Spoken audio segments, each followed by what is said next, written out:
So, y'all remember that video I did on the Kada Scott case? The one where we talked about her suspicious boyfriend Taz and whether Keon King was hired to do the job? Well, let me tell you something. True Crime Nicole, the woman who actually broke down the boyfriend angle, she just did a full interview with Fugitive TV. And girl, the things she revealed? It's got me even more convinced that something ain't right with this whole situation. Nicole is the one who actually spoke to Taz directly. Like, had a whole phone conversation with him. And what he told her compared to what he told the media? Oh, so now we got two different stories. Plus, she's got text messages between him and Kada from that night. Messages that were sent after Kada was already dead. Like, make it make sense. So what I'm about to do is break down everything Nicole revealed in this interview. Because if you thought the boyfriend was suspicious before, just wait until you hear what she uncovered. This case just got a whole lot deeper. So yeah, I work with somebody that's kind of don't really discuss who it is, but she was in contact with him, as well as a few other people reached out to me that was in contact with him, and the stories that he gave. And so I basically was like, okay, I want to see what story he can give me, or like what story he'll give me in regards to the same type of things. So I reached out to him, and the reply was within, I would say, minutes. Very, very quick. He replied to me, didn't know who I was, and it kind of went from there. Now, think about that for a second. Your girlfriend just got murdered. Her case is all over the news. Content creators are investigating. And when a stranger reaches out to you asking questions, you respond in seconds. Most people would either ignore it, block it, or at least take some time to think about whether they should respond. But Taz? Nah. He was ready to talk. And that right there already raises a red flag for me. I asked him a few questions in regards to did he ever talk to her after he dropped her off that night. I also wanted to know if he was incarcerated before, and see if the research that I did was the right person, as well as confirming what his real name was, like if that was him. Um, and he was a little confused as to how I found him. And he has a landscaping he had a landscaping company before he was incarcerated some years ago, and his personal name is on there as well as his phone number. And so he confirmed that with me. He did confirm that he's been incarcerated. um, he gave me a storyline of how that night went, as well as he gave me a storyline of how he met Kada himself. And yeah, I mean, we didn't really talk long until it kind of took a downfall, but those were the main stories that he told me. And then he told me a lot about Kada herself. So it was kind of three different stories, and then that was it. That's all I ever spoke to him about. And yeah, to what other people have, like, because he's been interviewed online and he's been talked to with other people, so, as well as law enforcement. So I was kind of trying to figure out what the difference was between my conversation with him and others. Yeah, so he had a post from, I think it was the CFCF prison in Philadelphia. He had a video visit photo up on his Threads page on Instagram. And also I found one of his charges from previously, but it looks like he had violated probation or something, and ended up being incarcerated due to that. So yeah, he said that she had ordered food for them, and he it was like wings, buffalo wings or something of that sort, and she had ate all the flats and left all of the drums for him. Yeah, he wasn't aware of that. And so she kept telling him to eat, you need to eat, you need to eat. And I guess he stated that after the fact, she had left the food in the car. And once he realized that the food was in the car, he messaged her, he called her, couldn't get a hold of her. Messages weren't delivering. and um, and that was the last conversation they had, was whenever he dropped her off. Now, on the surface, that sounds like a normal story, right? But here's where it gets messy. Nicole actually has the text messages between Taz and Kata from that night. And according to those messages, Taz sent her a text about the wings a couple hours after police say Kata was already dead. Let me say that again. Kata's phone went dark at 10:24 p.m. That's when investigators believe she was killed. But Taz sent her a message about the wings after that time, hours after. Yeah, so I do have the messages from him and her from that night and previously. And from what I see, I don't know if anything has been like edited, but I see one message that was sent a couple hours after she was alleged deceased by the police. And that was about the wings. So about like, you left your food in the car. And then he had messaged her the next morning, that's the 5th in the morning, saying, asking her like, hey, what's up or something. I forget what the exact message was. And then he had messaged her another time, one other time, or two other times. And the last message, I think, was the evening of the 5th or the 6th. I don't remember off the top of my head, but I don't know of any phone calls, so I don't have the proof from the phone calls. I'm just going based off what he told me. Multiple messages sent to a phone that was already off, to a woman who was already gone. Now, Nicole said she doesn't know if those messages were edited before Taz showed them to her. She only has what he gave her. But even if we take them at face value, the timeline is suspicious. Why are you texting someone multiple times over the course of 2 days if they're not responding? And why are you acting like everything's normal when your girlfriend just vanished? All right, so this is where things get even weirder. Nicole asked Taz how he and Kata met, and the story he told her is wild. He said he was driving home from work.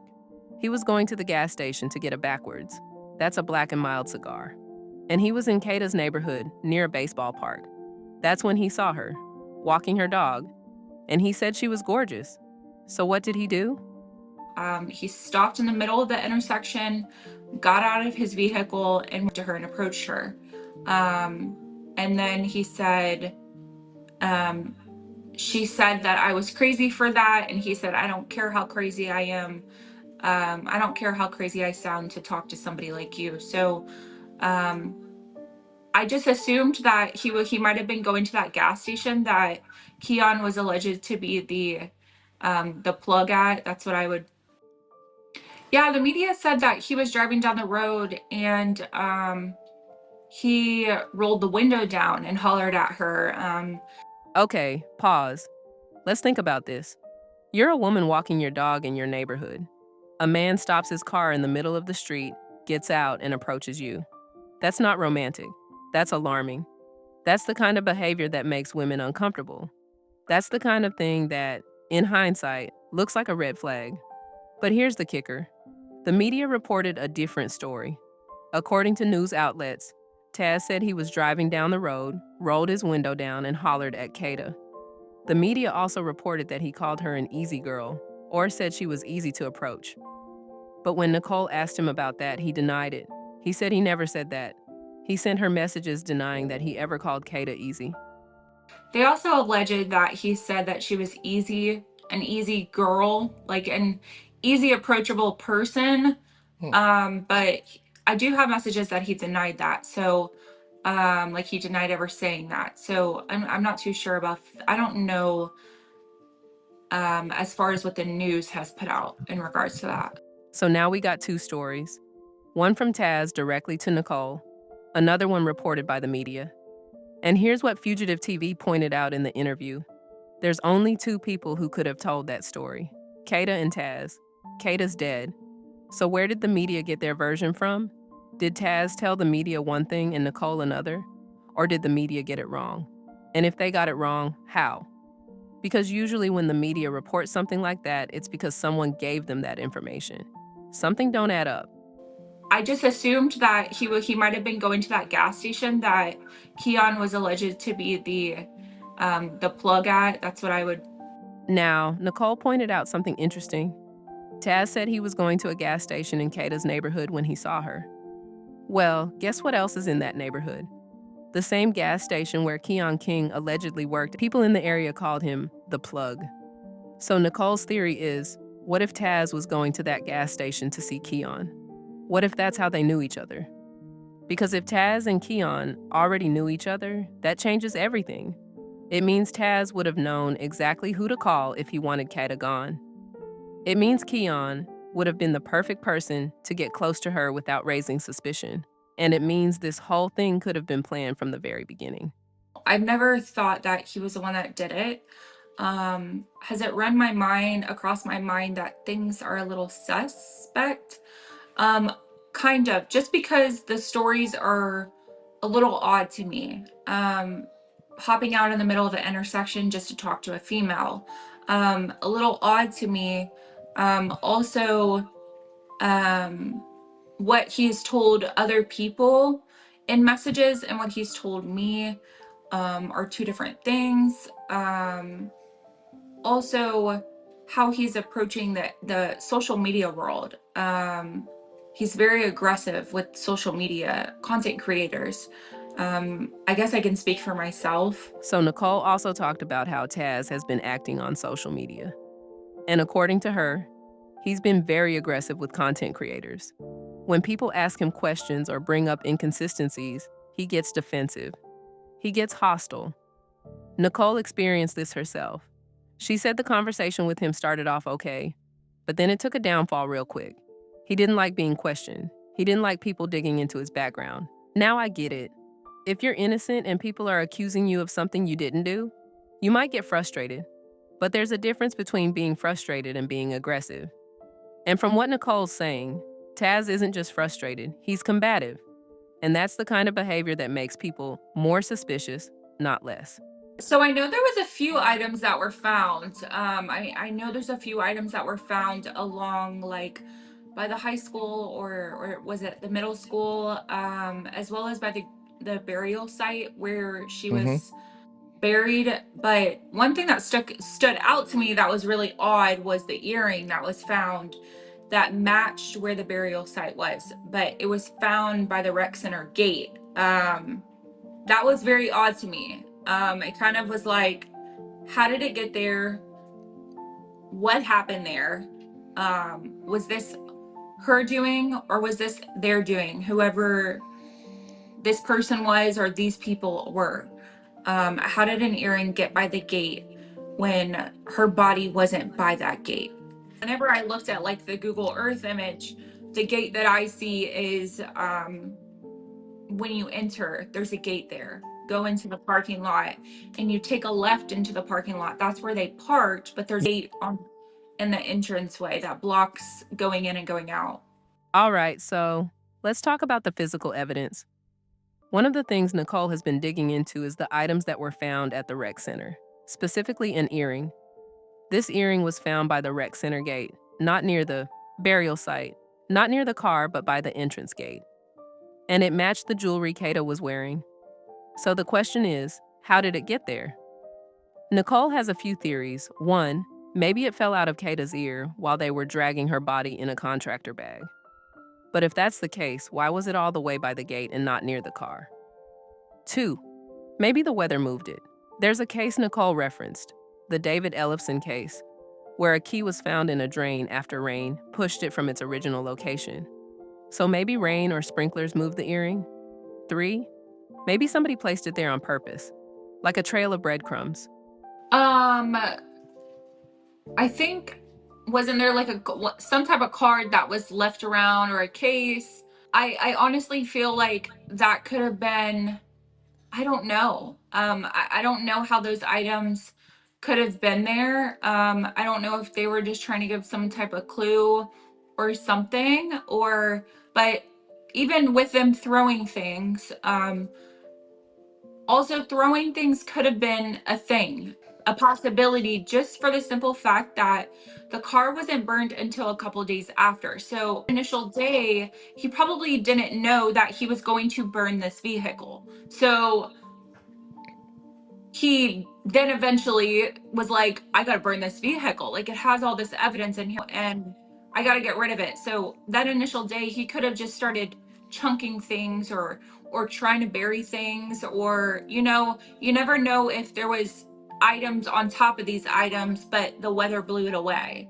And that's where they ended up finding him. It could honestly be anything. There were also other items found: a card, a phone case, a third item that hasn't been fully disclosed.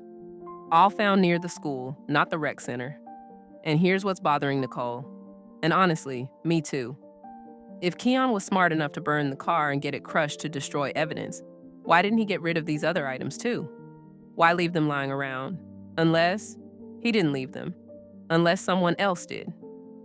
Okay, so this part is wild. Nicole was talking to someone, a detective, or someone connected to the case, and they told her that Keon had an active warrant, either for a DUI or for the kidnapping case from earlier in the year. But the warrant was sealed, so it's not visible to the public online. Now here's the problem. Keon got pulled over on October 1st. He got a citation, but he didn't get arrested. Then he got pulled over again on October 6th, and police admitted they pulled him over on purpose. But even then, they didn't arrest him.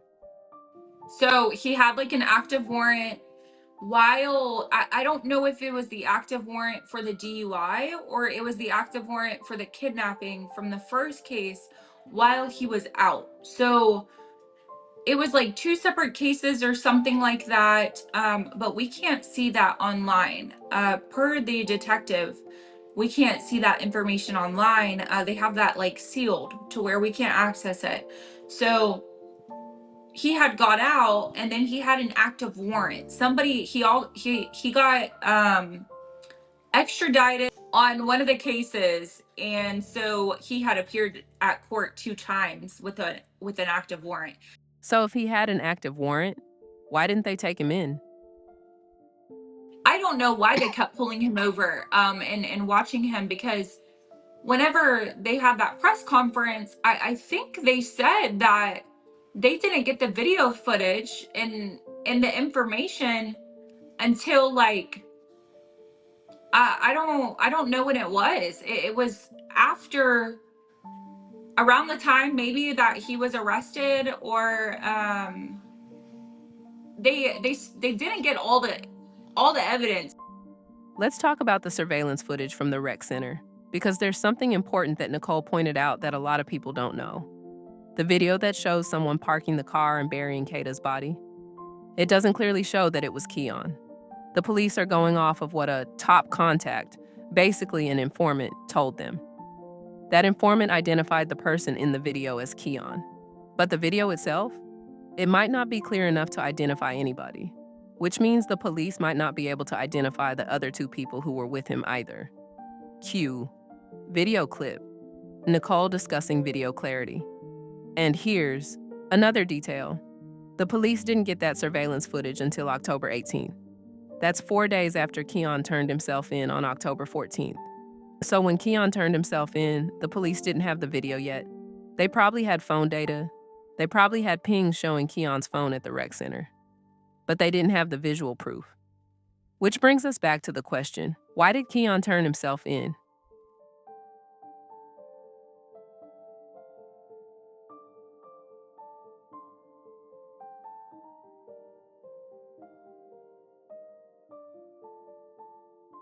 Keon thought I he haven't destroyed all had the any evidence. type of He thought he could beat the charges physical without a body. confirmation So he turned of himself a in lot of things that have voluntarily, been thinking sent he'd to walk. me or told to But then the me tips started coming in in, regards to a lot of and that's things, when as everything far fell apart. as this person used to be a cop, or this person used to be a detective, or whatever. But my question really is anybody that could be involved or is involved gang affiliated. So after all this digging, after talking to Taz directly, after reviewing the evidence, what does Nicole think?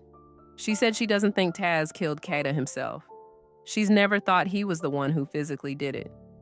But she also said that things are a little suspect. The stories don't match up.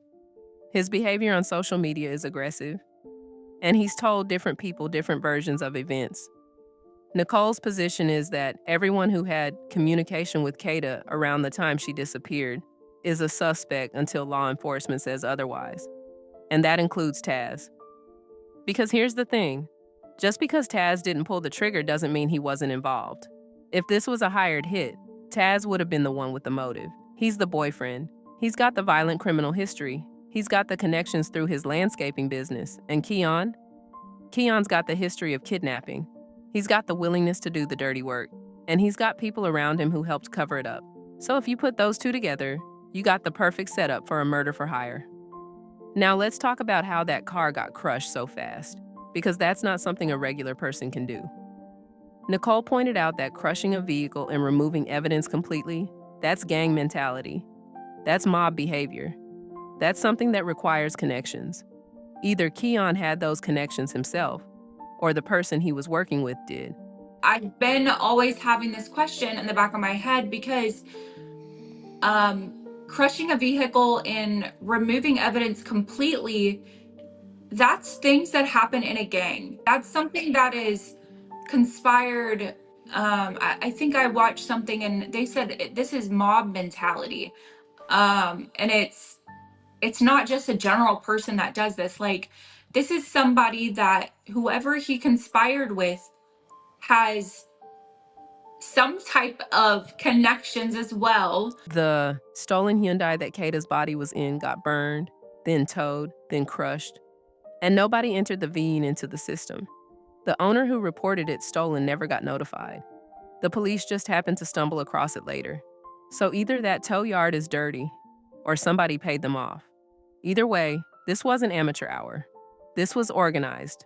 Which could possibly be either he had the connection or the person that he conspired with had these connections, that are willing to sit here and remove evidence completely, because that's what they did. They removed the main evidence that is needed for this, and would be extremely big. But as far as like the attorneys and the DA, I think they've said it for themselves multiple times, where they dropped the ball on this case, and they dropped the ball in the past, and they're going to change. But I don't live in Philadelphia, and from what I know from the locals, this is something that Krasner has said for the whole time he's been running and he's been elected. So I don't know if anything's going to change. I don't know. I pray that it does, because the system is failing these domestic violence situations.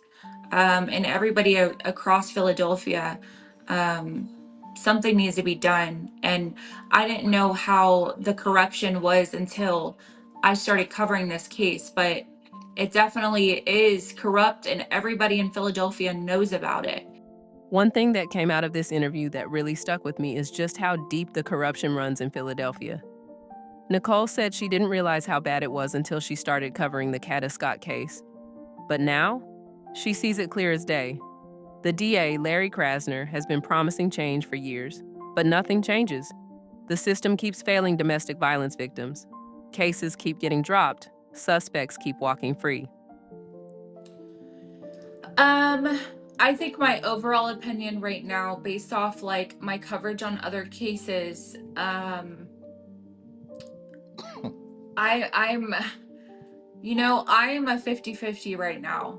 And I'll tell you why. I'm 50-50 because I feel like they already have the people that helped him. I feel like they already have them, but they are holding on to them for some type of reason, as far as possibly trying to stack up probable cause on other charges and get them at the highest rate for to allow them not to post any bond, or to prosecute them at the highest rate, or they don't have any coverage, or I'm sorry, evidence that can sit there and say this is who it is. I don't even know if the video footage from the rec center is even clear to even depict who these people are, because if you go back in the affidavit and you read it, that video footage didn't depict that it was Keon. It was somebody that was a top contact that said that it was Keon. So they're going based off of somebody else's opinion that was in communication with that text now number saying that it was Keon rather than depicting on a video camera. So I don't know. I don't know if they're gonna arrest anybody. I hope so. I think we sit here every single day waiting to get an update. I Google every single day and reach out to my locals. Hey, is there anything new today? And there's nothing. It's been silent for a while. And I'm doing my part to try to keep the volume up. So I don't know. I don't know what's going to happen. I pray and hope that they get these people soon, possibly even before his preliminary hearing. And that's a whole nother situation too. So the big question everyone's asking is, will the other two people in that video get arrested? Nicole says she's 50-50 on it. On one hand, she thinks the police might already have them. They could be holding off on arrest for strategic reasons. Maybe they're trying to stack up more charges. Or maybe they're trying to build a case so strong that these people can't post bail. On the other hand, she thinks it's possible the police don't have enough evidence yet. If that surveillance video isn't clear enough to identify the other two people, then how can they make arrests? Nicole predicting Keon will take it to trial. So will Keon take a plea deal, or will he go to trial? Nicole thinks he's going to trial. She said that based on the evidence she's seen, she doesn't think the prosecution has enough to prove beyond a reasonable doubt that Keon did this. And she wouldn't be surprised if some of the lesser charges get dropped when it goes in front of a grand jury. Now, she's not saying Keon's innocent.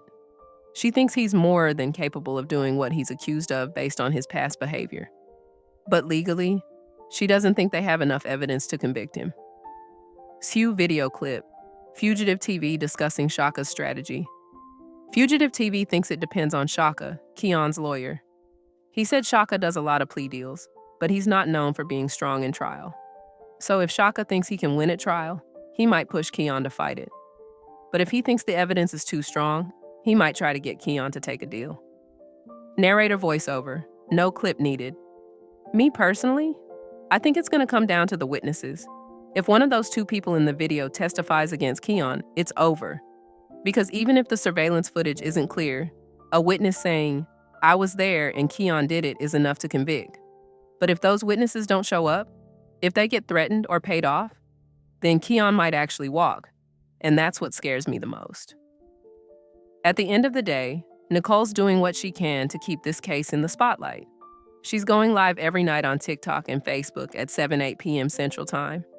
She's posting videos, she's digging for the truth, and so is Fugitive TV, and so am I. Because Kada Scott deserves justice. Her family deserves answers. And if that means we have to keep digging, keep questioning, keep demanding accountability from the people in power, then that's exactly what we're gonna do. My opinion, if you want my opinion, I think he's gonna take it to trial. At least right now. I truly believe that they don't have enough evidence to sit there and prove that Keon is the person behind this. And I'm not saying that he's not guilty. Based off all his past history and who he is as a person, I definitely think he's more than capable of doing what he did or what he's being accused of. But it goes based off evidence, and if they have enough probable cause for this, I wouldn't be surprised if they go in front of the grand jury and a lot of the lesser charges are dropped. So here's my question for y'all. After hearing everything Nicole uncovered, the text messages sent after Kada was dead, the two different stories about how Taz and Kata met, the suspicious behavior, the connections to the gas station where Keon worked, do you think Taz should be investigated? Do you think this was a hired hit, or do you think Keon acted alone? Drop your thoughts in the comments, because this case is far from over. And the more people talk about it, the harder it becomes for the truth to stay hidden. Rest in peace, Kada Scott. We won't stop fighting for you.